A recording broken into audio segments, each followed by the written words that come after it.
everyone, I am the Hearthstone Doctor, and in this video I'll be starting a new series called the Doctor's Deck Check.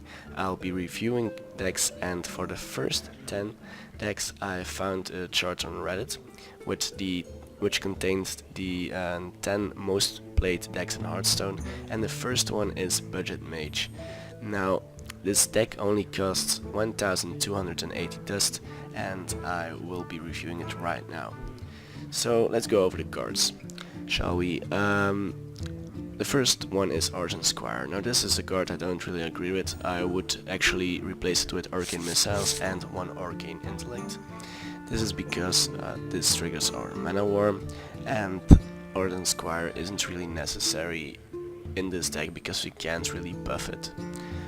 And I think Argent Squire is really good when you can buff it, so not in this case.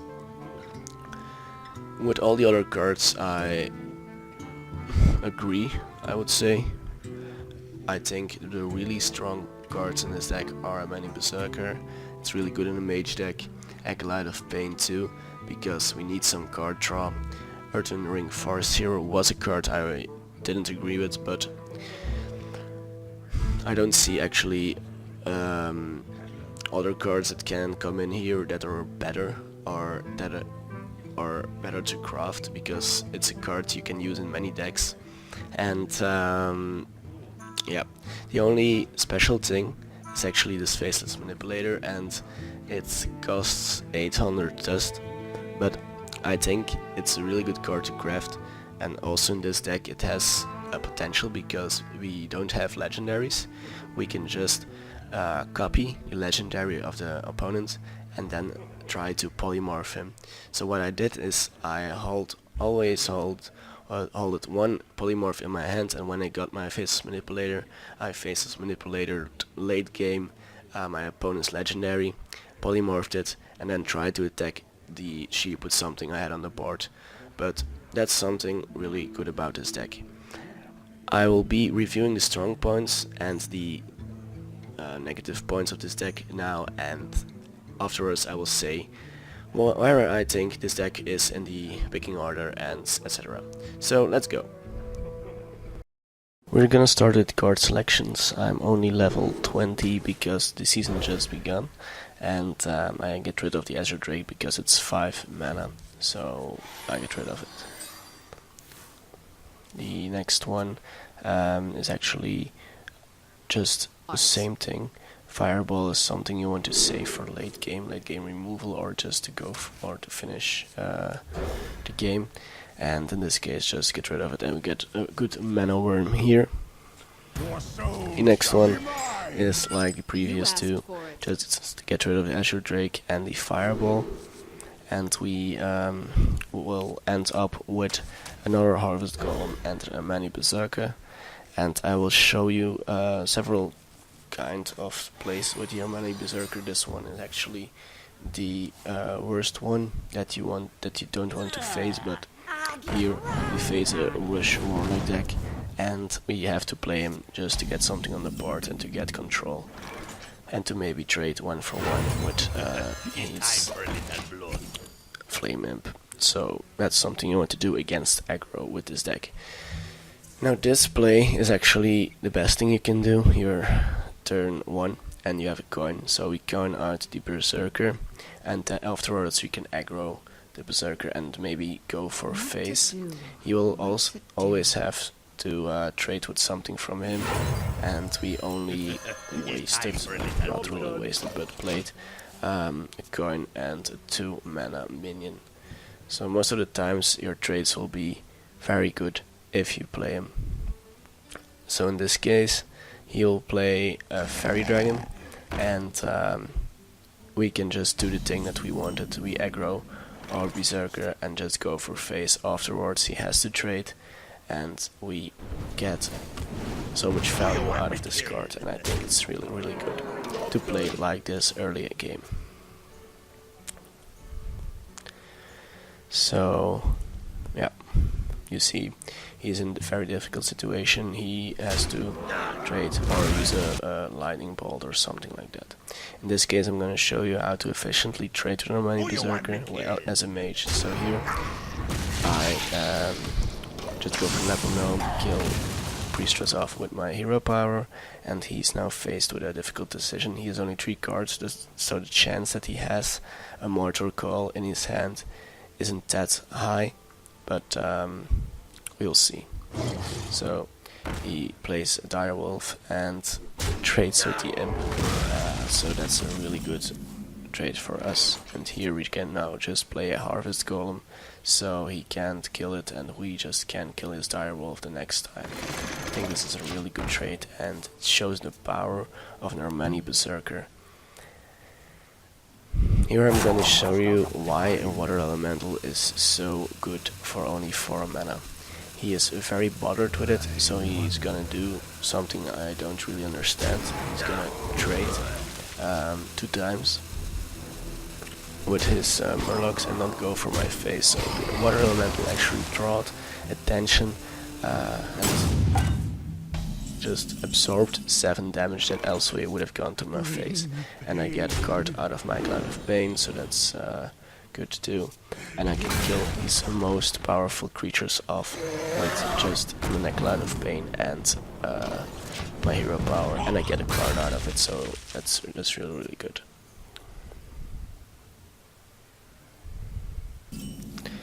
In this turn I will show you how to use the MacLeod of Bane and how to use in this deck the clearance that we have.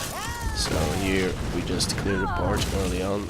Our opponent only has 3 cards left, and we still have our MacLeod of Bane on the board and a good starting hand. So we still have our coin, we have early game cards, maybe the polymorphs aren't that good early game, but it's nice to have it.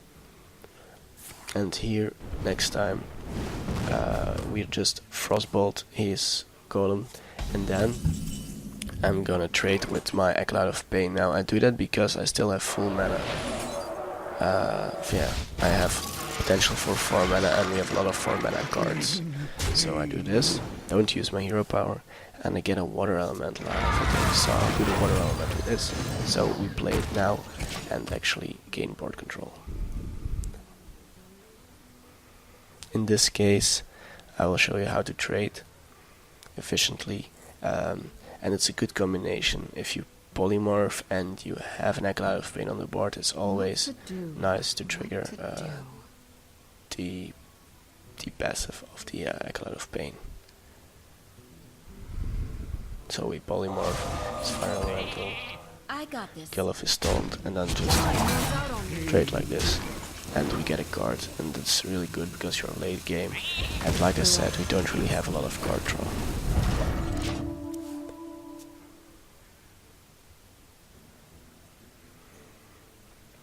Here we will be able to actually just clear everything on the board, and that's something you want to do against the Shaman. They don't really have a lot of card draw, and they are all about controlling everything on the board. And in this case we just demolish his board state. And if he plays something really big next turn, we always have Faceless Manipulator, so that's really good.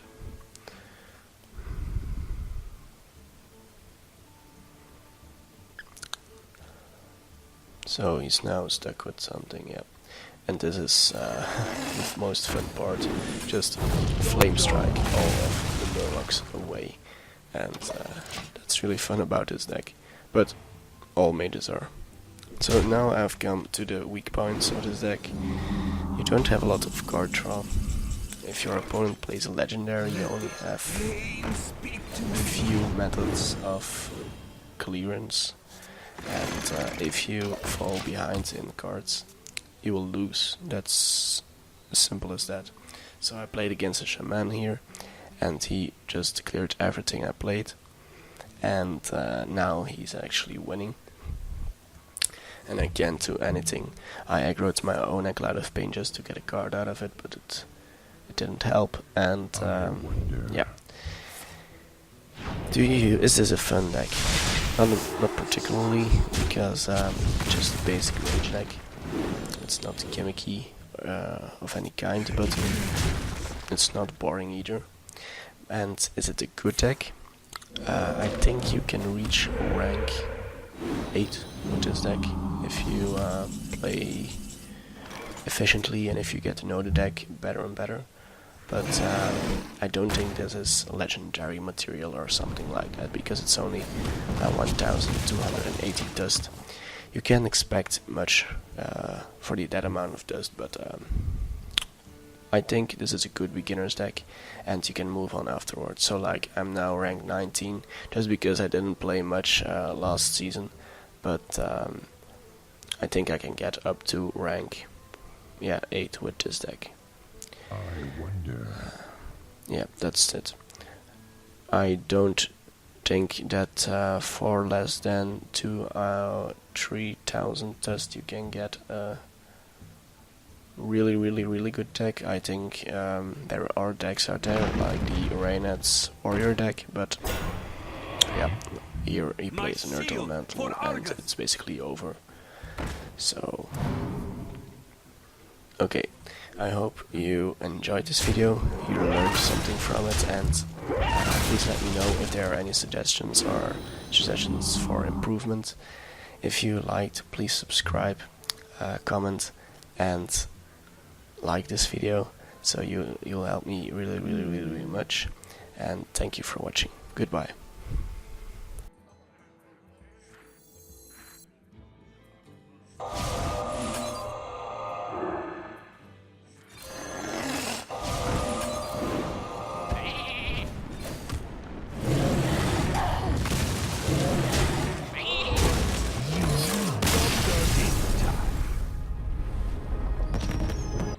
You win this one, friend.